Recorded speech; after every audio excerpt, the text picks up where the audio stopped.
we provide you the platform to turn your dreams into reality.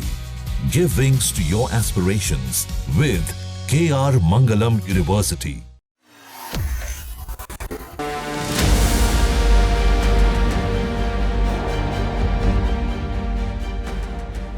Gaza में हालात भयावह होते जा रहे हैं। एक तरफ गाजा के लोगों पर आसमान से मौत के रूप में बारूद बरस रही है, तो वहीं दूसरी ओर अगर वो इससे बच जाते हैं तो भूख उनकी जान ले रही है। गाजा से जो तस्वीरें सामने आई हैं उससे पूरी दुनिया हैरान है और ये सोचने को मजबूर है कि क्या आज के जमाने में भी कोई ऐसी जगह है जिसमें बच्चे भूख से मर रहे हैं। गाजा से जो तस्वीरें सामने आई हैं वो इतनी भयावह थी कि डोनाल्ड ट्रंप को नेतन्याहू को एक तरह से आदेश देना पड़ा। ट्रंप ने क्या कहा वो आपको बताएं, उससे पहले आपको बता दें कि फेक न्यूज के जमाने में सतर्क रहिए और सही और सटीक खबरों को देखने के लिए आप अपने फोन में दैनिक जागरण ऐप को इंस्टॉल कीजिए। यहाँ आपको सही और सटीक खबरें मिलेंगी। इसके साथ ही आप दैनिक जागरण के इस पेज को भी लाइक और सब्सक्राइब करें। चलिए वापस अपने टॉपिक पर आते हैं।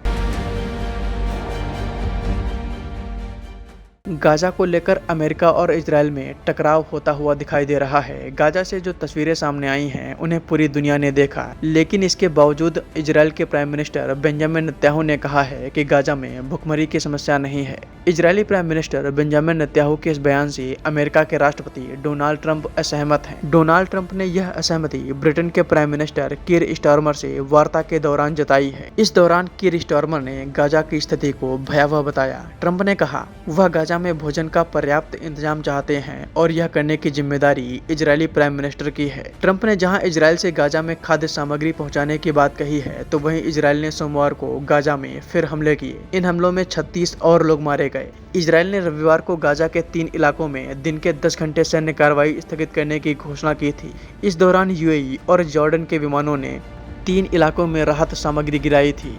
सोमवार को 2 विमानों से 17 टन राहत सामग्री गिराई गई। इजराइल ने यह नहीं बताया कि यह व्यवस्था कितने दिनों तक चलेगी। जमीन पर अमेरिकी संस्था GHF के खाद्य सामग्री वितरित करने से और विमानों से राहत सामग्री गिराए जाने से जरूरी वस्तुओं का भीषण अभाव झेल रहे गाजा निवासियों को थोड़ी राहत मिली है। संयुक्त राष्ट्र ने विमानों से राहत सामग्री गिराए जाने पर सवाल उठाए हैं और यह व्यवस्था ज्यादा लाभदायक न होने की बात कही है। इसी बीच रविवार को राहत सामग्री लेकर 180 ट्रक गाजा में गए। ये ट्रक मिस्र के रास्ते होते हुए गाजा में पहुंचे थे।